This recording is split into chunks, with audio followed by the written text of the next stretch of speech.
Assalamualaikum warahmatullahi wabarakatuh. Halo, selamat siang rekan-rekan, sahabat Medikal Gibah dimanapun berada. Kita kembali lagi nih akhirnya setelah sekian lama saya absen. Alhamdulillah senang banget bisa jumpa lagi di acaranya podcast ID Kota Sukabumi, Medikal Gibah. Bedah hoaks, bukan gunjing, bukan gosip, bukan gibah yang sebenarnya ya. Jadi kita akan membahas tentang hoax, tentang apa isu-isu yang lagi banyak dibicarakan, Dok. Nah, bersama saya sudah ada Dr. Chandra Novi Ricardo, spesialis obstetri dan ginekologi, spesialis kandungan dan kebidanan. Selamat siang, Dr. Richard. Selamat siang. Panggilannya benar ya, Dok? Dr. Richard ya? Sesuai. Oke, senang banget. Terima kasih banyak, Dokter, sudah mau bergabung bersama ID Kota Sukabumi di acara Medikal Gibah. Pertama kali ya, Dok, kesini ya? Pertama kali. Oke, sebelumnya mungkin kita perkenalan dulu ya, Dok ya. Boleh dikenalkan, Dok? Ya. Silakan, Dok.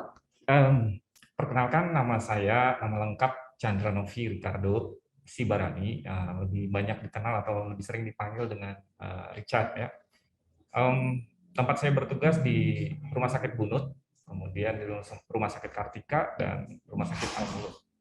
Sementara masih rumah sakit, belum punya praktek pribadi. Oh, tapi udah 3 rumah sakit ya, Dok. Udah berapa lama, Dok, di Kota Sukabumi, Dok? Ya, kurang lebih 1 tahun. 1 tahun ini ya. Ya, mungkin teman-teman di sini ada yang baru kenal sama Dr. Richard, termasuk saya sebenarnya baru kenalan, tapi ternyata beliau orangnya baik banget. Ya, udah sekarang nih kita mau ngebahas tentang apakah saya boleh menentukan tanggal persalinan. Ya. Nah, ini juga kayaknya cocok banget nih buat bunda-bunda maupun calon bunda dimanapun berada yang lagi nonton. Karena akhir ini kan lagi ngetren banget ya, Dok ya. Apalagi banyak public figure atau selebritis yang kemarin sempat rame masalah persalinan di tanggal cantik gitu. Kita kemarin punya tanggal 2 bulan 2 tahun 2022 gitu. Ada juga tanggal 3 Maret 0303 2022. Nah, sebelum kita masuk ke pertanyaan inti apakah boleh atau tidak menentukan tanggal persalinan, sebenarnya mengenai usia persalinan, Dok, untuk yang menentukan kapan dia boleh dilakukan bersalin itu usia berapa minggu.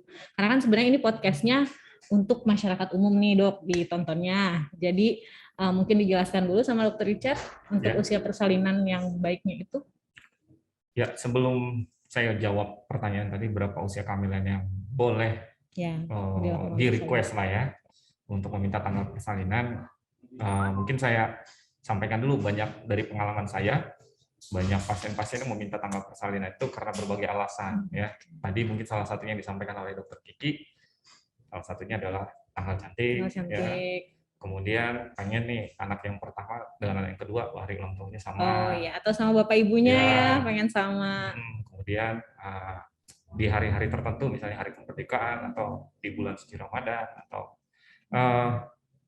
berhubungan dengan tanggal cantik tadi ya. Nah, untuk usia kehamilan yang dikatakan cukup bulan ya, secara literatur atau bukti ilmiah, yang dikatakan cukup bulan itu sekitar 38 minggu. 38 minggu. 38 minggu itu dihitung dari usia kehamilan yang sebenarnya ya dari HPHT ya. Nah, yang perlu disadari atau yang perlu diketahui ya, menentukan usia kehamilan itu ada 2 cara sebenarnya ya. Dengan menentukan usia kehamilan dengan hari pertama dari menstruasi terakhir, atau sering disebut dengan HPHT ya. Mungkin kalau para moms di sini atau ibu-ibu atau di sini ada dokter juga ya. Nah, dokter sering menanyakan tuh HPHT, kemudian atau bidan ya. Itu berhubungan dengan hari pertama haid terakhir ya. Jadi hari pertama dari menstruasi terakhir. Bukan hari selesainya, bukan ya, Dok ya, hari pertama ya. Terus yang kedua dengan USG tentunya. Nah, kapan dilakukan USG menentukan usia kehamilan? Ketika ibunya lupa hari HPHT-nya atau hari pertama haid terakhirnya ya. Nah, kalau lupa itu bagaimana? Nah, memang cukup sulit. Jadi, misalnya kebanyakan pasien itu datang pada saat trimester 3 atau usia kehamilan udah di atas 28 minggu. Tentunya dengan penentuan usia kehamilannya dia lupa HPHT-nya, kita ya modalitas atau salah satu alat yang cukup membantu untuk menentukan usia kehamilan selain mungkin di bidan atau di puskesmas dilakukan pemeriksaan tinggi fundus ya, ada beberapa metode, tapi paling banyak dilakukan adalah hari pertama haid terakhir, kemudian dari USG itu yang cukup akurat ya. Tapi di atas USG sebenarnya hari pertama haid terakhir itu yang paling akurat. Oh, justru lebih akurat yang HPHT ya dok ya dibanding USG. Oke. Nah, kalau yang USG harus serial ya, jadi harus beberapa kali baru kita tahu, oh ya ini pertumbuhannya bagus atau tidak, usia kehamilan atau tidak. Dan kalaupun nanti datang di hari trimester 1, trimester 2, trimester 3, mana yang paling baik nih akurasinya pada waktu kapan? Nah, lebih baik pada saat trimester 1. Oh, justru trimester 1 udah kelihatan ya dok ya? Enggak, akurasinya. Kita bisa akurasinya. Nah, jadi untuk akurasi usia kehamilan berdasarkan USG, itu paling akurat ya, dibandingkan trimester 1, 2, 3, paling akurat di trimester 1. 2, 3 udah berkurang, karena berhubungan dengan perkembangan janin. Jadi parameternya kan ada paling seringnya diameter kepala, lingkar kepala, lingkar perut, kemudian panjang tulang paha ya. Nah itu kan bergantung terhadap pertumbuhan bayinya. Jadi kalau menentukan apakah ini pertumbuhannya terhambat atau usia kehamilannya yang sebenarnya seperti apa, itu harus pengukurannya serial. Oke, jadi nggak bisa sekali USG langsung tahu usia kehamilannya. Nah di Indonesia sendiri ya, kebanyakan wanita Indonesia nggak mencatat tuh hasil menstruasi terakhirnya kapan. Oh iya benar. Tiap bulannya nggak tercatat. Nah, ini bisa jadi lupa katanya. Awal yang baik nih, mungkin ibu-ibu yang belum tahu ya. Jadi kalau pengen program hamil ya, catatlah HPHT mungkin yang 3 bulan. Jadi tahu nih usia kehamilan sebenarnya berapa minggu. Sehingga nanti kalau request tanggal persalinannya jelas tadi usia 38 minggu. Boleh. Oh iya benar. Sebenarnya sekarang juga kan udah banyak ya dok ya aplikasi yang kayak siklus menstruasi juga sudah ada gitu ya. Mungkin itu sudah bisa digunakan juga ya sama ibu-ibu di sini. Kemudian dok, nah jadi sebenarnya boleh atau tidak dok kita menentukan tanggal persalinan? Nah, sebenarnya boleh ya, jawabannya boleh ya. Tapi tentunya dengan syarat dan ketentuan. Syarat dan tadi kita bahas syarat dan ketentuan berlaku ya. Kayak promo gitu ya. Tadi syarat ketentuannya satu usia kehamilannya kita lihat. Usia kehamilan. Ya. Usia kehamilan minimal 38 minggu. Ya. Nah, tekniknya pun nanti metode persalinannya mau seperti apa. Nah, ini harus kontrol ke dokter kandungan. Ya. Jadi untuk menentukan kapan saya boleh bersalin atau saya mau request tanggal persalinan saya, itu boleh, tapi dengan konsultasi dulu ke dokter kandungannya. Oke. Gitu. Nah, berkaitan dengan yang kedua mengenai teknik persalinan. Justru ibu-ibu tuh banyaknya taunya, oh kalau kita milih tanggal persalinan berarti persalinannya melalui SC ya dok gitu. Padahal sebenarnya enggak ya dok ya, persalinan normal pun bisa gitu ditentukan atau seperti apa? Nah, jadi request tanggal persalinan artinya ada beberapa pasien saya mau lahiran hari ini tanggal sekian, itu jelas waktunya ya. Bahkan sampai detail saya mau lahir jam sekian. Oh ya, ada juga ya dok yang begitu ya. Kemudian ada pasien yang saya mau lahir minggu ini karena menurut tanggal atau adat-adat tertentu minggu ini adalah minggu yang terbaik. Saya mau lahiran di bulan ini. Jadi dia nggak persoalan atau nggak masalah mau di minggu berapa, tanggal berapa. Nah, ini yang kita harus bedakan ya. Persalinan secara normal atau lahir secara istilah medisnya pervaginam ya, lahir normal. Lewat jalan lahir yang seharusnya ya. Nah itu tidak bisa seperti operasi secara sesar yang bisa menentukan hari tanggal bahkan sampai jamnya gitu ya. Kalau misalnya dia mau diinduksi ya, kita lahir secara pervaginam diinduksi. Nah fase persalinan itu ada 2 sebenarnya ya. Fase persalinan yang fase laten, kemudian fase aktif. Nah saat pembukaan serviks atau mulut rahimnya tadi tempat keluarnya kepala janin ya, itu ada pembukaan 1 sampai pembukaan 3, itu dibilang fase laten ya. Kemudian pembukaan di atas 3 sampai nanti 10 yang mulut rahimnya terbuka yang bisa mengakomodasi kepala untuk lahir, nah itu dibilang fase aktif. Nah untuk fase laten kita nggak bisa tentukan waktunya, bisa berlangsung lama, bisa berlangsung cepat, bervariasi. Apalagi kalau kehamilan pertama ya dok. Betul ya. Sedangkan fase aktif ya kurang lebih sekitar 1 cm 1 jam.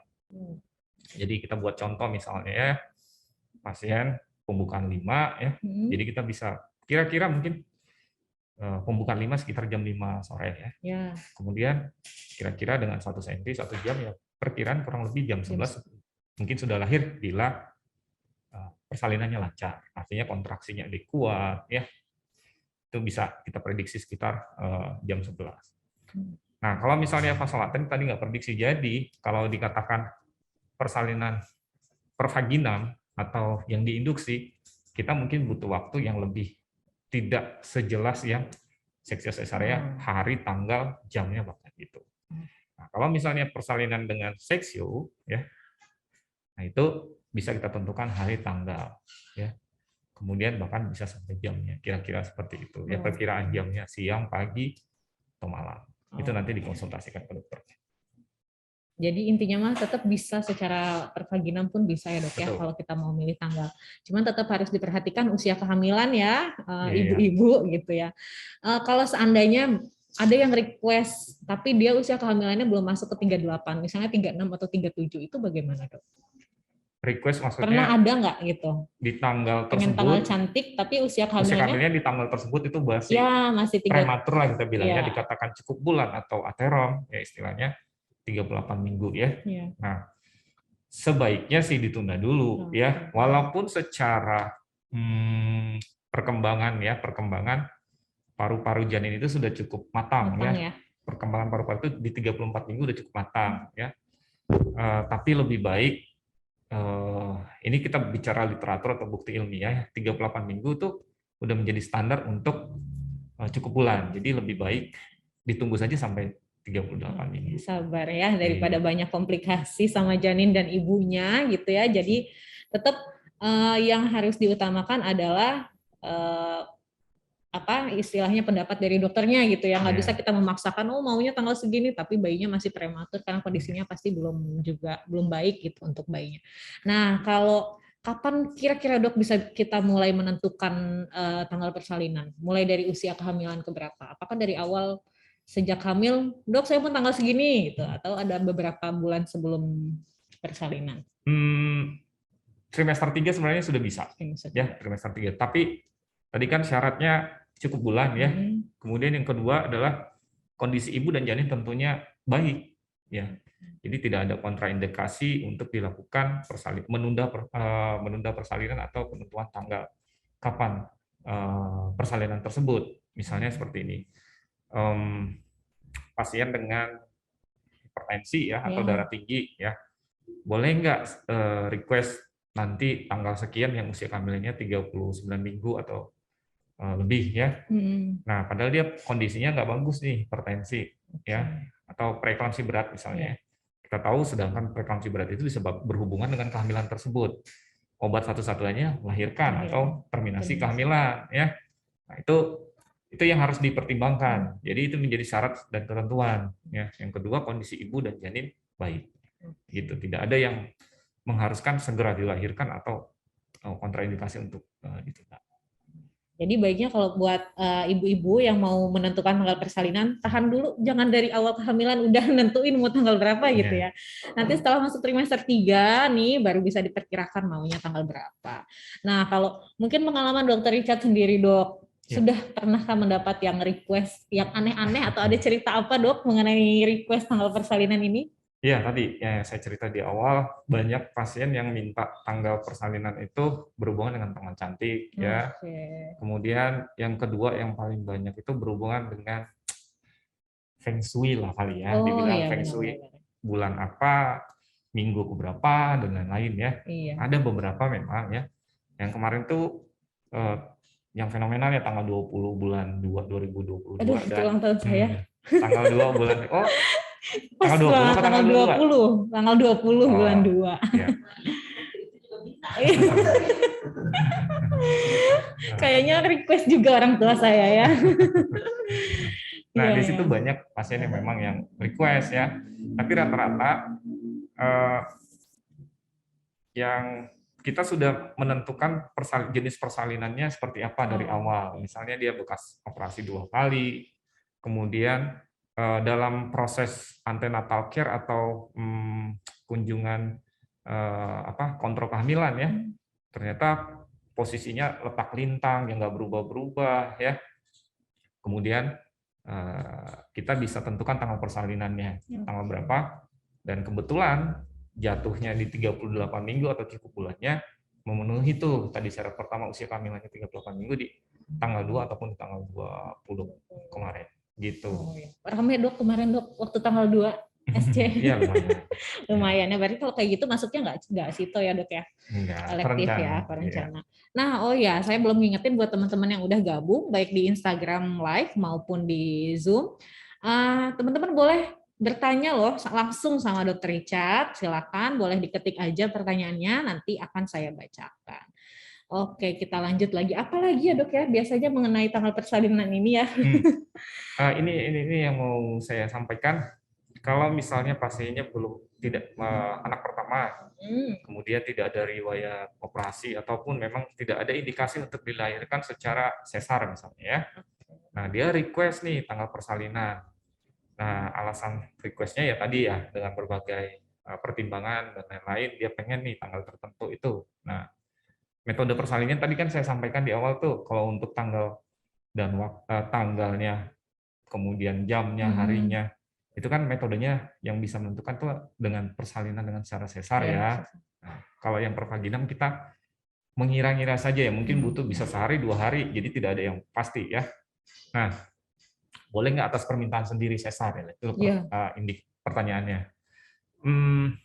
Mungkin yang harus diketahui adalah kekurangan dan kelebihan dari teknik persalinan tersebut atau jenis atau metode persalinan tersebut ya. Tapi dalam keadaan normal ya tidak ada kontraindikasi untuk dilahirkan secara normal atau pervaginam ya. Kemudian kondisi ibunya bagus ya. Persalinan sesar itu tidak lebih baik dari persalinan secara normal. Oke, tetap itu yang harus dicatat. Paling baik adalah persalinan normal. Ya.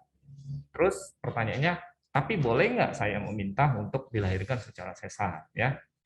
Nah, dari persatuan dari POGI lah kita bilang ya, POGI Persatuan Obstetrik Ginekologi, secara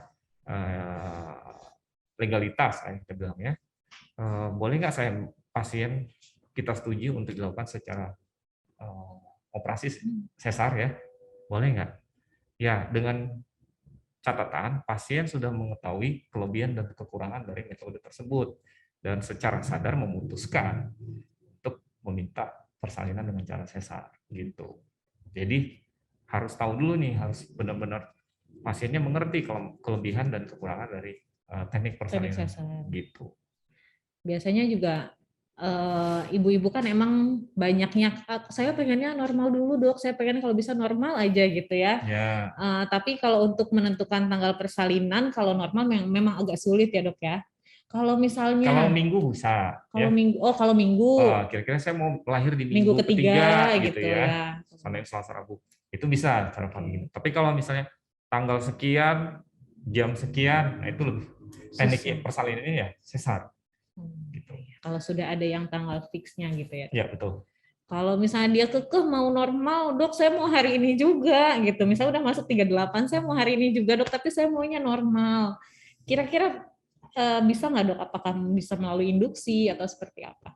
Ya, berarti kita cerita prosedur induksi dulu ya. Kalau kita bicara lain normal, berarti ada 2 teknik. Apakah induksi itu menginisiasi mulus, yang menginisiasi kontraksi.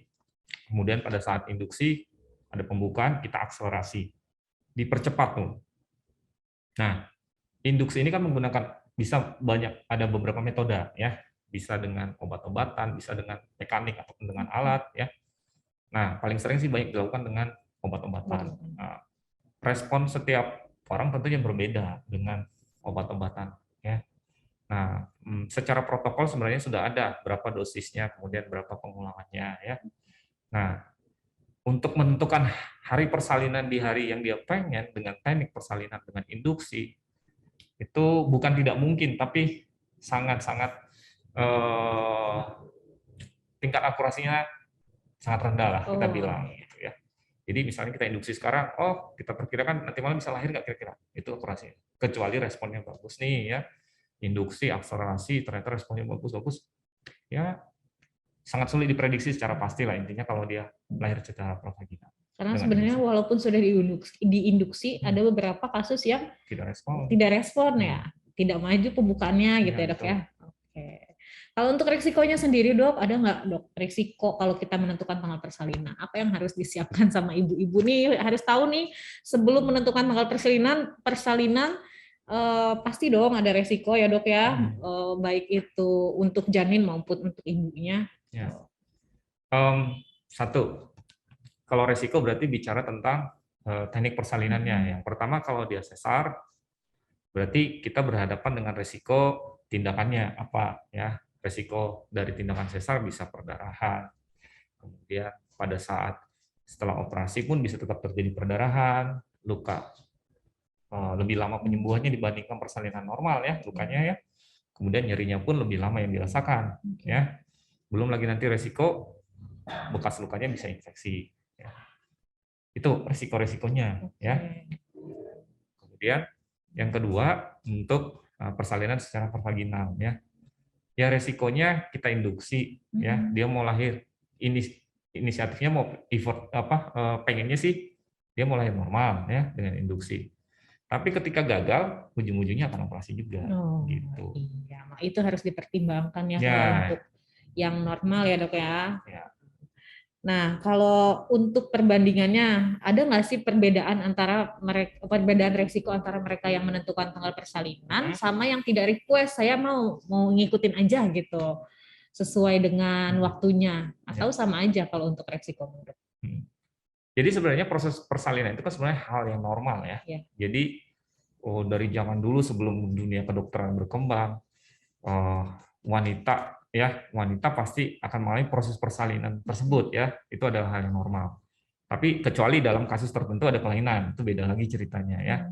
Jadi kalau ditanya mana lebih bagus, saya memilih tanggal persalinan ya dengan menunggu saja nanti mulus-mulus alamiah ya.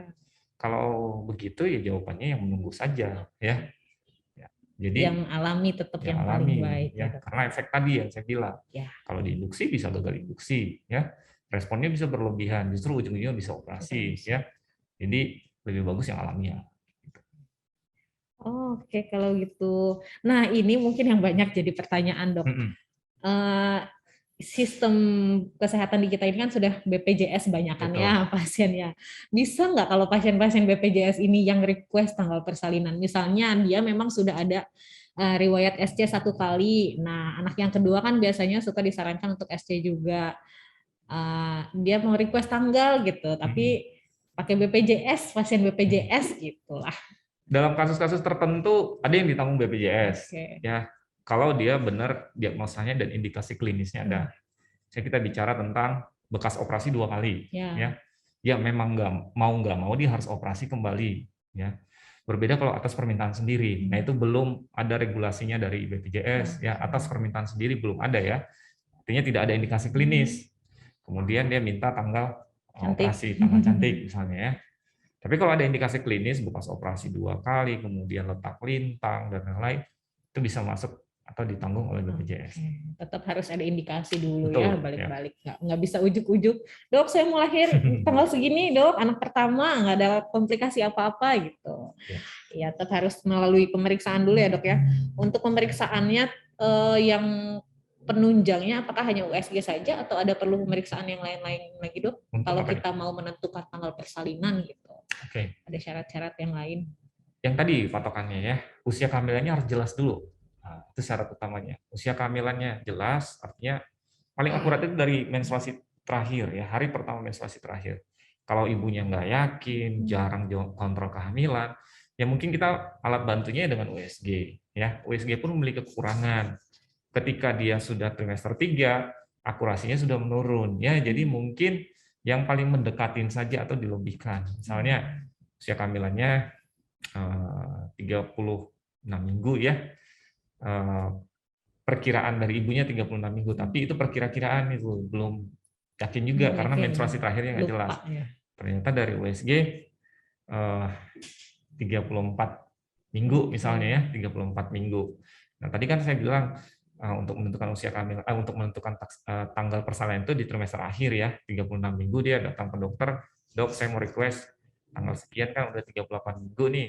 Ternyata hasil USG pun menunjukkan masih kurang bulan, 2 minggu lagi ternyata masih kurang bulan.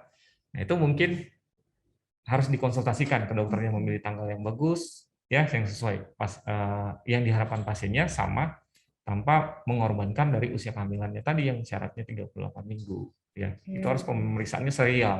Serial intinya ya, terutama kalau mendekati minggu ateram kali ya dok ya. Kalau misalnya mau kita milih tanggal, beberapa minggu sebelumnya kita harus meriksa USG serial gitu ya. Iya, betul. Oke, nggak bisa sekali dua, nggak bisa hanya sekali saja ya USG ya, karena tingkat akurasinya itu tadi ya berbeda dengan HPHT.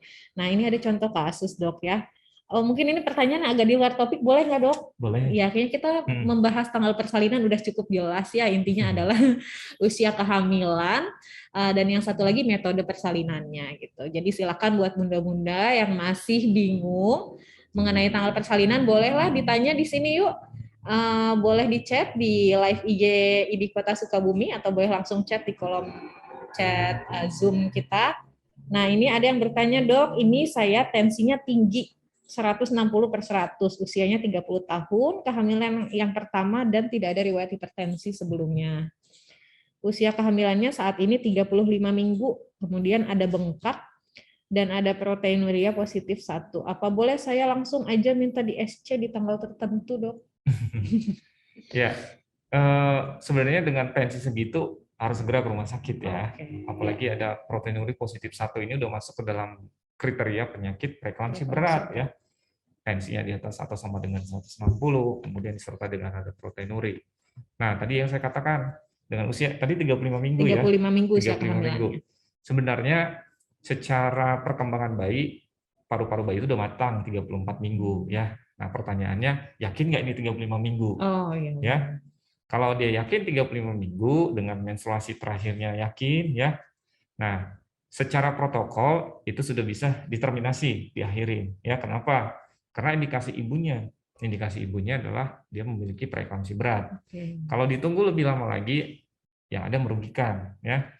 Walaupun dengan pemberian obat anti hipertensi ya bisa nggak memperbaiki klinis ibu. Ya tadi yang saya katakan penyebabnya kan kehamilan nih, preeklamsi berat. Ya dengan usia di atas 34 minggu, paru-paru bayinya udah matang ya. Ya segera diterminasi saja, dan ini harus ke rumah sakit untuk penata laksanaan selanjutnya. Iya. Intinya sih kalau kondisinya sudah seperti ini, jangan mikir lagi tanggal persalinan ya, dok ya. Langsung ke rumah sakit gitu ya. Boleh ke IGD terdekat ya ibu-ibu ya. Kalau yang punya riwayat dengan hipertensi pada kehamilan. Nah kemudian mungkin kita keluar topik lagi nih dok ya. Boleh. Ini agak lagi booming juga akhir-akhir ini mengenai metode IREX ya dok ya. ERAX. Oke, ERAX bacanya ternyata. Sebenarnya apa sih dok ERAX itu? Ya, ERAX itu sebenarnya suatu persalinan dengan seks sesarea ya, tapi tekniknya ini akan mempercepat pemulihan dari pasca operasinya, itu aja. Jadi sebenarnya tekniknya ini udah lama digunakan ya, cuman baru booming aja sekarang. Oh gitu. Ya. Intinya dari ERAX ini bebas nyeri ya, supaya pasiennya bisa mobilisasi segera, artinya bergerak segera ya. Kemudian kita optimalisasi sebelum operasi, pada saat operasi kita minimalisir perdarahan, dan setelah operasi mobilisasi segera ya, sehingga kapan bisa dipulangkan setelah ERAX, kapan bisa pulang ke rumah ya, seperti persalinan biasa saja ya, 1 hari mungkin udah bisa pulang kalau kondisinya bagus. Oke. Bebas nyerinya apakah pasca persalinan atau pada saat persalinan pun bebas nyeri? Jadi pada saat operasi dan pada saat setelah operasi. Jadi yang ditekankan adalah manajemen nyerinya. Manajemen nyerinya ya. Karena yang paling membuat pasien itu malas bergerak atau pemulihannya terlambat adalah dia lebih banyak berbaring di tempat tidur. Karena takut nyerinya tadi ya dok ya? Karena nyerinya tadi, gitu. Ya. Di Sukabumi udah ada belum dok? Udah banyak. Termasuk saya di Bunut ini sudah mulai berjalan. Sudah mulai berjalan ya dok ya? Di Bunut sudah mulai berjalan ERAX. Jadi silakan saja nanti konsultasi, apakah tentunya ada syarat dan kondisi yang harus dipenuhi ya untuk operasi dengan metode ERAX. Tetap harus konsultasi dulu ya ibu-ibu ya. Nah ini lagi yang paling banyak ditanyakan, bisa nggak pakai BPJS? Balik-balik ke situ lagi. Sejauh ini bisa. Oh bisa. Oh iya. Bisa ditanggung BPJS. Tapi tetap dengan indikasi ya, dok, ya? Betul. Ada syarat dan kondisi yang harus dipenuhi. Khusus SC kah dok? Untuk SC, ERACS kan tadi ERACS ya, Oh iya, jadi Enhanced khusus SC. Recovery After Cesarean Section. Oh iya. Jadi ERACS itu untuk SC. Tapi kan tadi manajemen nyeri pada saat persalinan, yang lain teknik persalinan pervaginam atau lahir normal bisa nggak bebas nyeri? Bisa ya, intralabor anesthesia atau ILA itu ya. Oh Tapi iya. itu di sini mungkin masih jarang dilakukan. Ya. Nah, ini ada pertanyaan dari Dokter Sildia di live Instagram. Dok, mau tanya kalau kehamilan pertama sudah SC, apakah untuk kehamilan kedua harus SC juga, Dok? Atau kalau misal mau lahir normal, jaraknya berapa tahun? Terima kasih, Dok. Ya, tentunya balik lagi ada syarat dan ketentuan ya. Yang dulunya bekas operasi, bagaimana persalinan selanjutnya, apakah harus operasi atau bisa secara lahir normal atau pervaginam atau lahir normal? Jawabannya bisa ya. Ada syarat dan ketentuan yang tentunya berlaku. Misalnya indikasi EC sebelumnya adalah bukan indikasi yang menetap. Misalnya indikasi yang menetap itu panggul sempit ya. Nah, itu mau nggak mau untuk persalinan berikutnya harus operasi kembali ya. Kemudian pada saat hamil berikutnya pun tidak ada kontraindikasi untuk dilakukan persalinan secara normal. Misalnya posisi harus otak kepala ya, kemudian tidak boleh lintang ya, kemudian tidak ada plasenta previa atau plasentanya menghalangi jalan lahir ya, atau kondisi-kondisi bayi yang kontraindikasi untuk dilahirkan secara normal. Kalaupun misalnya nanti mau dilahirkan secara normal, jarak antara persalinan seksio sesaria dengan hamil berikutnya itu minimal bukti ilmiah bilang 18 bulan. Oh, 18 itu yang aman. bulan minimal ya. Jadi kalau kurang dari 18 bulan ada risiko yang harus dihadapi gitu. Lebih baik bisa. SC atau masih bisa normal juga? Ya ternyata hamil nih kurang dari 18 bulan gitu ya misalnya ya. Ya mau nggak mau untuk mencegah komplikasi yang mungkin bisa terjadi kalau dicoba lahir secara pervaginam atau normal, lebih baik SC. Lebih baik SC. Nah ini kayaknya hanya masalah pribadi sih ya dok. Dok, satu lagi masih dari Dokter Sildia ya. Apakah kalau mata minus tinggi termasuk salah satu indikasi SC? Oh, jawabannya tidak. Tidak ya. Jadi mata minus tinggi atau high myopia ya itu bukan menjadi indikasi SC kecuali dalam kondisi tertentu ada ancaman terjadinya ablasio retina dan lain-lain ya. Misalnya hipertensi emergensi yang tensinya tinggi, kemudian nanti pada saat ada resiko ablasio retina, ya mungkin bisa pertimbangan metode persalinan yang lain. Tapi untuk high miopianya sendiri atau miopia tinggi, itu bukan menjadi indikasi seksio. Jadi bukan indikasi mutlak untuk seksio, tapi kebanyakan sih ada kalau misalnya memang terlalu tinggi, banyak yang menyarankan, kadang dari dokter matanya gitu justru yang menyarankan untuk lebih baik SC saja gitu daripada normal. Itu gimana dok? Nah, sebenarnya yang memutuskan SC itu kan tentunya kolaborasi antara pasien dan dokter ya. Dokter tentunya menyarankan hal yang baik tentunya ya. Dasarnya pun ada gitu. Dasarnya ya keilmuan tentunya. Nah, keilmuannya dari mana ya? Kita bicara evidence base atau bukti ya. Bukti dari literatur, kemudian dari jurnal-jurnal yang lain. Dibaca ternyata tidak ada perbedaan signifikan ya terjadinya ablasio retina yang lahir normal dengan lahir seksio dalam kondisi sendiri ya high myopianya. Tapi kalau dalam kondisi ada kelainan lain ya itu resiko memang. Misalnya tadi yang saya sampaikan ada hipertensi ya, resiko terjadi ablasio retina bisa jadi. Oke deh, sudah cukup jelas sepertinya ya. Nah ini ada pertanyaan lagi dok. Dok, seandainya misalnya dokter sudah menentukan jadwal lahirnya tanggal segini ya gitu, tapi ternyata jadinya lebih molor daripada tanggal yang ditentukan, itu ada resiko nggak? Oke, berarti masuk ke dalam kriteria hamil lewat waktu ya ceritanya. Jadi kita menentukan taksiran persalinan itu tadi bisa berdasarkan HPHT ya. HPHT itu adalah menstruasi terakhir tadi ya, dari hari pertama menstruasi terakhir. Nah, kita mendapatkan perhitungan mungkin tahu dari rumus Nigel misalnya ya, taksiran persalinan atau HPL hari perkiraan lahir ya, hari perkiraan lahir. Nah, itu didapatkan usia 40 minggu. Nah, dari tanggal tersebut, misalnya taksiran persalinan saya adalah tanggal nanti bulan April tanggal 4 misalnya. Nah, itu adalah usia kehamilannya sekitar 40 minggu dari taksiran persalinan tersebut ya. Nah, dikatakan lewat waktu dulu mungkin 42 minggu, tapi ada evidence terbaru lebih cepat sedikit, 1 minggu, karena komplikasi yang mungkin terjadi di atas 41 minggu ternyata dari bukti ilmiah lebih banyak nih ya, tingkat kejadian IUFD dan lain-lain atau kematian janin dalam rahim. Jadi dipercepat 41 minggu. Jadi pertanyaannya, kalau hamilnya lewat waktu, komplikasi yang mungkin bisa terjadi adalah kematian janin dalam rahim ya. Makanya di trimester akhir itu dokter kandungan lebih menyarankan lebih sering dikontrolnya untuk memantau kondisi janinnya. Jadi mungkin setiap misalnya trimester 1 2 saya kontrol setiap bulan. Nah, trimester akhir itu lebih sering 2 minggu sekali, bahkan kalau udah mendekati lewat waktu itu seminggu sekali untuk memantau cairan ketuban, kondisi plasentanya bagaimana, kondisi janinnya seperti apa. Yang di rumah bisa dilakukan adalah menghitung gerakan bayi. Jadi ibu atau moms bisa memantau gerakan bayinya di rumah minimal 10 kali dalam waktu 12 jam. Dalam waktu 12 jam 10 kali. Minimal 10 kali. Kalau kurang dari itu, nah itu udah wanti-wanti. Udah pesan tuh buat ibunya, bayinya udah nggak nyaman tuh di dalam, dan segera harus ke dokter kandungan untuk dilakukan pemeriksaan lebih lanjut. Kalau kurang ya dok ya, kurang kalau dari lebih. 10 kali. Kalau lebih dari 10 kali. Maksudnya. Kalau misalnya gerakan janinnya kurang dari 10 kali dalam 12 jam, berarti harus cepet-cepet. Iya, betul. Kalau ada yang bilang, dok ini gerak terus, aduh bentar-bentar gerak, bentar-bentar gerak gitu. Itu juga justru tanda bahaya belum? Justru itu bagus. Oh, justru bagus. Bayinya aktif gitu. Kalau bayinya aktif ya. Oke, kalau gitu.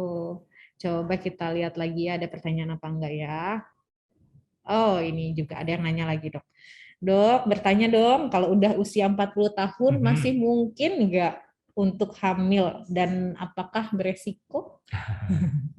Ya, pertanyaannya bagus ya. Jadi di atas 35 tahun ya, secara bukti ilmiah atau evidence lagi, ternyata cadangan sel telur itu udah berkurang. Ya, bukan hanya cadangan, kualitasnya pun udah berkurang. Ya. Jadi chance atau kemungkinan untuk bisa hamil itu ada ya. Tapi tidak sebaik sebelum usia 35 tahun batasannya. Kemudian pertanyaan kedua tadi, beresiko atau tidak ya. Nah, dari bukti ilmiah pun menyatakan banyak resiko-resiko yang harus dihadapi ketika usianya di atas 35 tahun ketika hamil. Hubungannya dengan satu, kualitas sel telurnya yang sudah turun ya. Misalnya ada gangguan janinnya, misalnya resiko terjadinya Down syndrome itu paling banyak ya. Kemudian ini pada bayi ya, kita bicara pada bayi. Kelainan-kelainan genetik yang lain pun bisa, keguguran ya. Kemudian kelainan pada ibunya paling banyak adalah hamil yang tadi kalau kita istilahnya hamil terlalu tua ya. Nah, itu resiko hipertensi dalam kehamilan ya.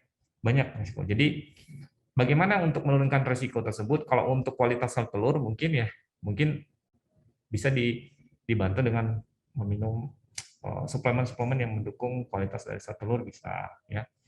Ketika nanti melakukan kunjungan kontrol kehamilan, itu mungkin lebih baik minimal adalah ke dokter kandungan untuk deteksi dini ya, deteksi dini resiko misalnya hipertensi dalam kehamilan dan lain, sehingga bisa dilakukan pencegahan primer seperti itu. Jadi resiko-resiko tersebut bisa diturunkan dengan yang tadi. Yang paling penting adalah konsultasi dulu dok ya sebelum hamil, sebelum melakukan promil untuk usia 35 tahun ke atas. Iya, jadi bukan hanya pada saat hamil ini yang penting konsultasi, tapi prakonsepsi, konseling itu perlu. Sebelum hamil harus konsultasi terlebih dahulu. Pastikan kondisi ibu benar-benar siap gitu ya untuk hamilnya. Betul. Nah, untuk kita bicara masalah promil deh dok sekarang ya dok ya. Ini juga lagi agak rame nih promil gitu kan. Program hamil ya. Program hamil ya. Sebenarnya untuk mempersiapkan kehamilan untuk bagi calon moms dimanapun berada nih, apa yang harus dilakukan dok seandainya kita mau secara alamiah gitu ya, tapi mau program tapi maunya hamilnya yang alami aja gitu. Apa yang harus dipersiapkan? Tentunya untuk pakai istilahnya prakonsepsi konseling kali ya. Oh gitu. Prakonsepsi konseling. Jadi apa yang bisa dilakukan untuk persiapan kehamilan? Satu, pola hidup sehat ya. Artinya pola hidup sehat ini gizi, mikronutrien, makronutrien harus terpenuhi untuk nanti perkembangan dari sel telur ataupun spermanya, ya. Nah, itu yang paling penting, menjaga kesehatan dari organ reproduksi, ya. Jadi menjaganya dengan apa gitu misalnya, ya kondisi imunnya harus bagus, ya. Kemudian paling banyak itu sering kejadian keputihan, ya, keputihan. Nah, keputihannya harus diobatin, ya. Kalau enggak nanti infeksinya bisa naik ke atas, kemudian akan menyebabkan penyumbatan saluran telur, risiko untuk terjadinya hamil di luar kandungan. Oke, Ya. jadi mengganggu juga ya keputihan jadi, itu kalau mau promil ya. Jadi menjaga kesehatan organ reproduksi. Ya. Yang ketiga, tentunya memastikan kalau tidak ada permasalahan di bidang atau di masalah di organ reproduksinya. Ya. Tapi ini cukup jarang sih dilakukan, kecuali kalau misalnya setelah menikah tidak kunjung hamil nih sekitar 1 tahun, ya ternyata harus konsultasi ke dokter kandungan dan dilakukan pemeriksaan lebih lanjut. Misalnya seperti itu, apalagi mendekati usia-usia yang tadi 35 tahun baru menikah, misalnya 34 tahun, ya. Nah, itu lebih agresif lagi tuh untuk persiapan kehamilannya, ya. Dan yang keempat, ya persiapan mental sih sebenarnya, ya. Jadi selalu berpikir positif aja, ya. Itu ngaruh ya, Dok, ya? Iya, Ngaruh gitu. sekali ya. Nah, ini mungkin pertanyaannya masih seputar promil. Kapan sebaiknya kita konsultasi ke dokter gitu? Apakah dari awal menikah, kalau pengen langsung punya anak, kita langsung konsultasi ke dokter, atau ada waktu-waktu tertentu, misalnya setelah setahun belum punya anak, baru kita mulai konsultasi ke dokter? Oke. Boleh saja sebenarnya konsultasi untuk masalah kesehatan organ reproduksi. Misalnya pasangan baru menikah, kemudian ingin hamil, kemudian konsultasi ke dokter kandungan untuk kesehatan organ reproduksi, ya. Bagaimana nanti pencegahan untuk terjadinya kehamilan-kehamilan yang mungkin yang tidak diinginkan, misalnya ada kelainan, kemudian hamil prematur dan lain-lain, ya. Nah, itu boleh dan sangat disarankan, ya. Jadi mikronutrien, makronutrien itu harus terpenuhi sebelum konsepsi tersebut, ya. Bukan hanya pada saat konsepsi, tapi prakonsepsi juga demikian. Nah, kalaupun misalnya mau nanti konsulnya, ya misalnya baru nikah, ya udah nikmatin aja dulu lah masa-masa bulan madunya seperti itu, ya. Jangan pusing pengen cepet-cepet punya anak gitu, ya. Ya, kalau secara kriteria infertilitas, ya, kalau udah masalah infertil berarti mau nggak mau harus cari bantuan nih, ya. Nah, definisi infertil itu ketika pasangan suami istri yang sudah menikah selama 1 tahun rutin berhubungan, ya. Kalau dihitung frekuensinya minimal 3 kali dalam waktu 1 minggu, ya. Nah, tapi belum mendapatkan kehamilan.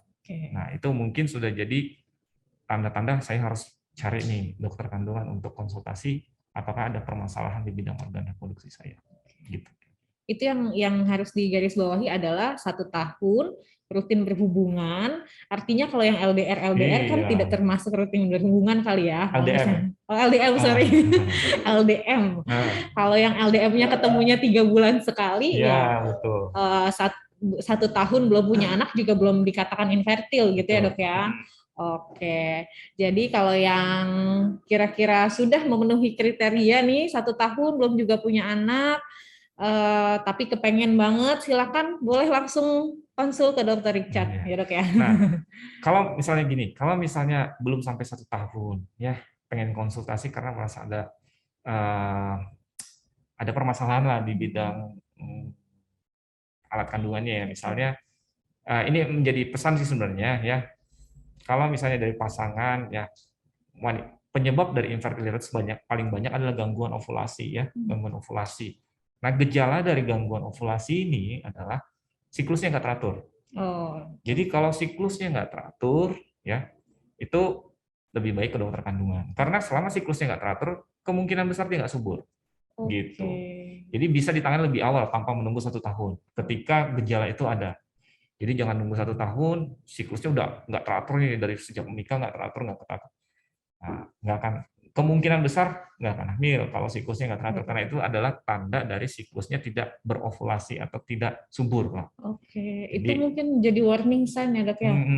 Jadi buat mungkin para calon moms ataupun teteh-teteh yang mau menikah tapi dari awal tuh dia sudah ngerasa kok siklus saya tidak teratur gitu ya, boleh langsung konsultasi kali ya dok. Sebelum menikah pun sebenarnya nggak apa-apa kali ya konsultasi ya. Jadi nggak ada salahnya untuk memeriksakan diri kalau yang merasa siklus headnya tidak teratur gitu. Ada lagi mungkin dok warning sign yang lain? Paling itu aja ya. Itu aja. Paling kesehatan organ reproduksinya tadi ya, wanitanya kalau ada keputihan, masalah siklus yang tidak teratur, konsultasi. Ya prianya ya, satu, rokok itu kan sebagai oksidan ya. Nah, banyak catet ya. Jadi akan merusak kualitas atau akan mengurangi kualitas dari sperma ya. Kemudian dari gaya hidup pun bisa ya. Nah, jadi itu yang harus dikonsultasikan ke dokter. Kalau obesitas gimana dok? Ya betul. Salah satu juga ya dok ya. Wah, udah banyak banget ilmunya ya, luar biasa loh. Yang nanya juga cukup antusias. Nih kita bahas apa lagi ya dok ya? Mungkin yang paling banyak kasusnya akhir-akhir ini apa dok kalau untuk di bidang kebidanan dan kandungan? Oh, kalau di bidang kandungan ya, paling COVID ya. Kemarin itu gelombang 3 ya. Gelombang 3 itu saya tugas di Rumah Sakit Bunut tuh menerima pasien hamil dengan COVID itu cukup banyak ya. Jadi kita belajar dari gelombang 2 yang sangat-sangat keteteran ke rumah sakit ya. Dokter banyak juga yang berjatuhan karena terkena COVID juga ya. Nah, ketika kemarin tuh terjadi gelombang 3, lumayan tuh beberapa teman sejawat saya positif COVID, sehingga jadi ada keteteran, kewalahan nih untuk menolong persalinan dengan ibu positif COVID. Jadi pesannya buat supaya tidak terulang lagi ya. Yang satu, vaksin booster ya. Vaksin booster itu segera. Sudah aman buat ibu hamil. Betul, ya dok ya. Jadi harus segera divaksin supaya mengurangi resiko bergejala ya. Kalau dia bergejala tentunya akan ke rumah sakit ya. Kedua, yang menjaga kesehatan tubuh ya dengan meminum multivitamin yang mendukung peningkatan sistem imun atau sistem kekebalan tubuh ya. Banyak vitamin, multivitamin yang sekarang lagi naik daun itu vitamin D ya. 1000 unit cukup ya. Kalau ibu hamil diperbolehkan mengkonsumsi vitamin D? Boleh, diperbolehkan, justru disarankan untuk mengkonsumsi vitamin D, kemudian vitamin C 2 kali 500 ya gitu. Ya, tetap intinya kita masih dalam suasana pandemi ya, walaupun sudah ada wacana akan menjadi endemi, walaupun sudah endemi pun tetap harus hati-hati ya, ibu-ibu, terutama ibu hamil apalagi. Terutama yang mendekati proses persalinan ya, yang trimester 3 tuh. Jadi waktu berkumpulnya dengan orang lain atau terpapar dari orang lain itu harus dikurangi. Harus benar-benar dikurangin. Jangan terlalu banyak keluar rumah, ya menunggu proses persalinan. Ketika nanti kalau misalnya proses persalinan terjadi dan positif COVID, kita fasilitasnya terbatas ya. Di Rumah Sakit Buntu terbatas untuk ruangan untuk dengan positif COVID. Kemudian rumah sakitnya pun bahkan kota dan kabupaten itu yang mungkin hanya 2 rumah sakit Sekarwangi sama rumah sakit Bunut. Yang lainnya belum mampu ya. Mungkin cerita gelombang 2 beda lagi ya. Mau nggak mau rumah sakit tersebut mampu ya. Nah, karena udah positif nih banyak sekali di rumah sakit kewalahan, di rumah sakit rujukan yang tapi kalau untuk pasien COVID yang akan persalinan melalui SC sekarang sudah bisa di Bunut, dok? Bisa. Karena kan dulu kan waktu awal-awal Delta kan katanya ruang operasinya belum tersedia ya. Sekarang sudah tersedia. Ya. Sudah tersedia, bisa. Alhamdulillah ya. Nah, ini ada satu lagi nih pertanyaan dok, masih kayaknya balik lagi kita ke promil tadi. Kalau seandainya mau promil yang periksa apakah hanya cukup wanitanya saja atau prianya juga harus diperiksa? Ini yang banyak pasien saya yang salah kaprah ya. Jadi mau program hamil seolah yang wanita yang dipersalahkan. Ya, betul. Ya. Wanita yang dipersalahkan, jadi yang kontrol ke dokter kandungannya wanita. Ya, wanitanya aja. Idealnya dan harusnya pasangan yang ingin hamil atau ingin memiliki anak ya harus dua-duanya idealnya ya, supaya nanti digali apakah permasalahannya tidak hanya di perempuan saja atau di wanita, tapi di laki-lakinya juga akan diperiksa untuk mengetahui. Itu ke dokter kandungan juga, ke SPG juga kalau yang laki-laki. Ke dokter kandungan ya. Kalau nanti perlu rujukan untuk konsultasi ke bidang lain nanti awalnya dari dokter kandungan gitu. Jadi starting point-nya atau memulainya itu dari dokter kandungan. Oke.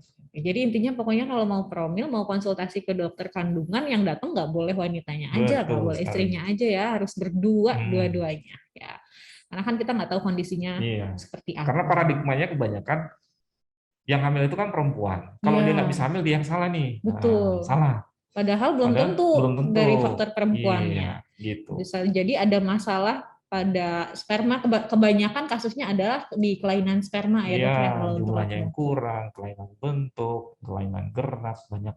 Oke deh kalau gitu. Wah nggak kerasa ya kita ngobrol udah 1 jam dok. Udah 1 jam ya? Iya udah 1 jam nih, dikit lagi ya, tinggal penutup kayaknya. Ternyata topiknya menarik banget ya, teman-teman juga pada antusias sekali karena emang ya seputar masalah sehari-hari lah ya ini ya, buat ibu-ibu yang akan merencanakan kehamilan dan persalinannya atau para calon ibu gitu ya. Mungkin dibahas kesimpulan lagi dari boleh dok. Kita tadi kan kita bahas lagi. Ngobrol santainya tadi kan kemana-mana. Ya, balik lagi dulu ke topik. Kita balik lagi ke topik ya. Jadi untuk tanggal persalinan, ibu-ibu boleh ternyata ya memilih tanggal persalinan asal tadi usia kehamilan ya harus cukup bulan, harus aterem yaitu 38 minggu, dan juga untuk metode persalinannya harus benar-benar memilih yang sesuai dengan indikasinya ya. Ada lagi dok mungkin yang mau ditambahkan dok, pesan-pesan terakhir? Mungkin cukup untuk yang mendengarkan? Ya, mungkin cukup. Tidak ada yang mau disampaikan lagi cukup. Oke. Terima kasih banyak Dokter Richard untuk waktunya, untuk ilmunya. Semoga bermanfaat, tentu saja bermanfaat ya untuk kita semua. Mudah-mudahan kita nanti bisa ngobrol lagi ya dok ya. Boleh. Mudah-mudahan nanti berkenan kalau seandainya diundang lagi ke acara podcast ini. Baik sahabat Medical Gibah dimanapun berada, mungkin cukup sekian bincang-bincang kita dengan Dokter Richard. Jangan lupa kita masih ada nanti podcast yang selanjutnya. Tetap diikutin terus, tetap disaksikan terus karena ilmunya sangat bermanfaat. Karena di podcast ID Medical Gibah ini kita bukan bergibah, kita akan membahas tentang hoax yang ada dan menemukan fakta yang sebenarnya. Saya ucapkan terima kasih banyak buat teman-teman yang sudah bergabung. Saya pamit undur diri. Saya Rizky Febrina. Saya Dr. Richard. Assalamualaikum, selamat siang.